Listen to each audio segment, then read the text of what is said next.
Vince Bono is with the IDA as well as the Herkimer County Legislature, and he's on the line now. Good morning, Vince. Good morning. Morning, guys. How are you? Good morning. So what's your, when this is all said and done, I mean, feelings have been hurt. We've gotten one message yesterday that I thought was kind of interesting. And it was, okay, guys, great. Your feelings are hurt. You're worried about other people's feelings. They're talking to both you guys and talking to Oneida County. But you still got a lot of work to do. Why don't you take this and learn something from it and move forward? What's your take on that? Oh, absolutely. As a leader, that's what you should do. Yeah. Digest it and, yep. Accept it, and you move forward for the betterment of the region. And that's what that's what I plan on doing. Yeah. There's no, hey, listen, Bill, it's a lover's quarrel. We had a little fight. We'll go to therapy. We'll work it out, and, move on. You have no choice. We also spoke with Assemblyman Bottler, who said, listen, I think it was bad. I think it set us back, certainly, relations between Oneida and Herkimer County. But once it's all said and done, I think the people in Herkimer County should really look at this and say, why are they complaining? What do they think is being screwed up? And he's an advocate for an economic development director. What are your thoughts? Well, I think if Mark pays attention a little more, he would realize that we've done a good job in Herkimer County. Let me explain through the IDA. In the past 4 or 5 years, and Bill, we fly under the radar. We don't get the big press. We're a smaller county. Heck, they don't even come to our meetings as far as the IDA. And I think last night we had a legislative meeting. It was the first time I saw a reporter there in 6 months. But let's go back to the economic development. In the past 4 or 5 years, Herkimer County has put on 1,000 new jobs with existing businesses. Mark says we don't have a plan. I heard that. We do have a plan. Our plan is to concentrate on the small and medium-sized businesses that we currently have and help them expand, whether it be through the CFA process or individually. 1,000 new jobs. And I could list a dozen businesses off the top of my head that have increased 50 jobs here, 20 jobs there, 100 jobs there, 400 jobs there, all to the benefit of Herkimer County. We've done that. We've had skin in the game. Yeah. We invest in our business parks. Look at what happened with the pumpkin patch. Right. The county gave $22 million in incentives to get Tractor Supply there. When I read emails and I see we don't have any skin in the game, that's contrary to what is true. Yeah. $22 million in economic benefits for a small county like us is huge. Joe says, what about different ideas? What about chasing retail, helping tourism? The focus always seems to be on plants. Are you leaving this stuff untouched here? No, listen, anybody who's in the economic development business will tell you this. Business will tell you where it needs to be, where it wants to go. You can't tell it where to go, but you can provide an environment that's friendly for it and ready for it when it wants to come here. Remember, 64,000 people. Everybody says, hey, we want an Olive Garden. We want this. We want a movie theater in the Valley. Guess what? If those numbers aren't there, those businesses aren't going to come. Heck, you could see that with New Hartford. You have chain stores moving out of a mall. Yeah. Because it's a different day now. It is. Everything gets delivered to your doorstep. We realize that in Herkimer County. And you try to help the ones that you have, and that's what we have. 1,000 new jobs. That's a pretty good plug. Yeah. Bill, we rank 20th in unemployment in the state. 20th. It's not bad. Are you worried about? You have to be worried about Remington Arms and the stories about the stability when it comes to their finances. Absolutely, we continue to monitor on a daily basis. Yeah. They know we're there. Back in 2009, our little county gave $2 million to support Remington and help them keep them here, and it worked. It worked until now. They're having some difficulties from what we read, and we wish them the best. And would we help them again? I would say we would. This legislator would, in order to keep those jobs here. Absolutely. Is there anything in your mind? I received a couple of phone calls yesterday with people saying, you got to ask them about this, which I'll bring up in a second. But is there anything in your mind that when they're talking about, God, they're screwing this up in Herkimer County? Is there anything in your mind that comes to mind? What would have prompted them to say that, I guess, is the question. listen, they want a buy-in from us. You know, I've talked to all three. Well, I've talked to two of those gentlemen that wrote this. Anthony Brindisi called me the next day, and we had a great talk. And Anthony's been a friend of Herkimer County. Yeah. Absolutely helps out.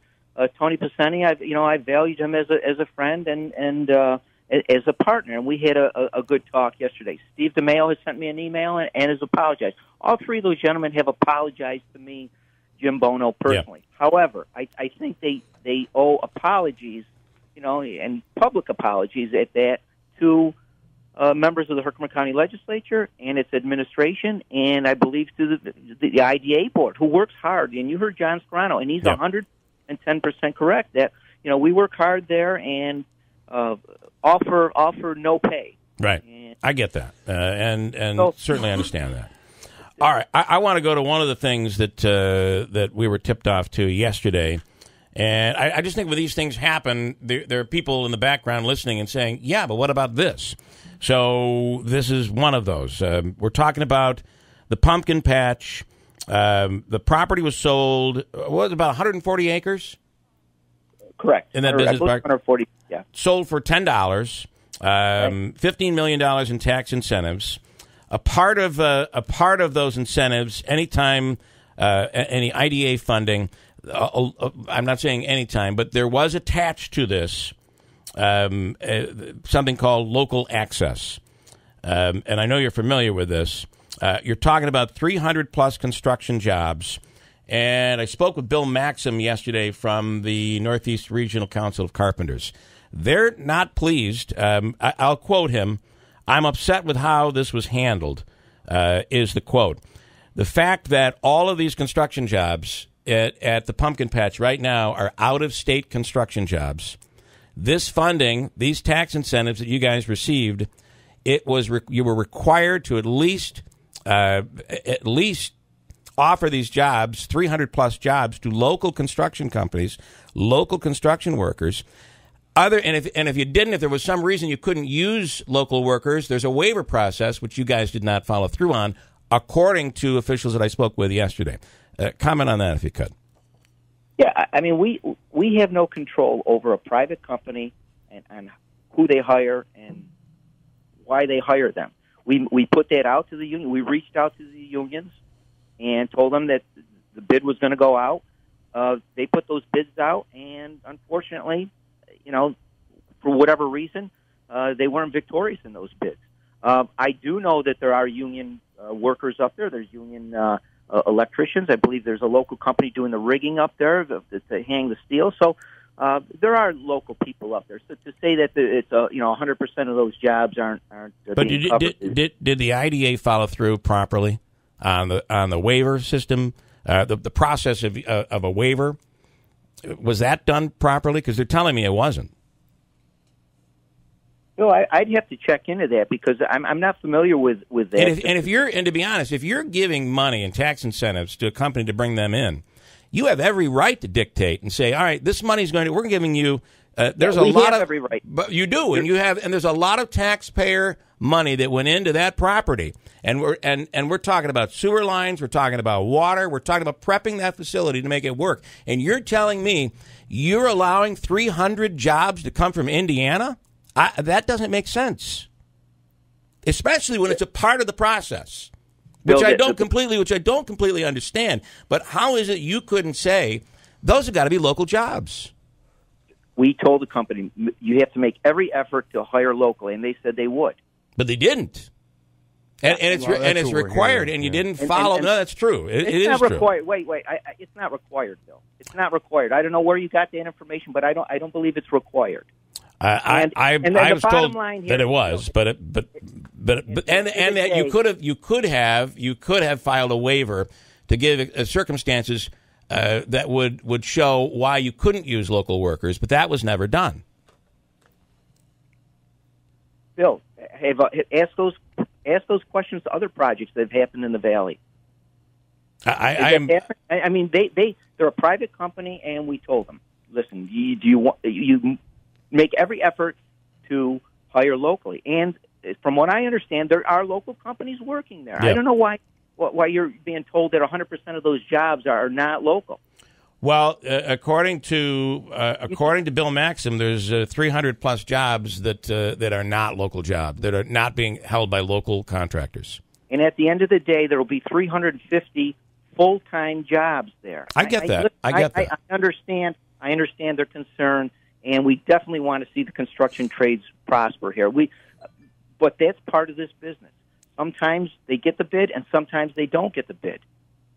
And we, as a government, have no control over that on all these projects. You also seem pretty sure that there are local jobs there currently for the construction. Right. Yeah. Do we know how many local jobs are there versus out of state jobs? I don't know that. All right. Bill. Can we find that out? I mean, I think that's something that. And so what I understand is 2 years ago, a local access policy was passed, which specifically calls out 8 counties that would qualify. In order to get the IDA funding, they would have to follow the process by which they first offer these contracting jobs to local or regional contractors.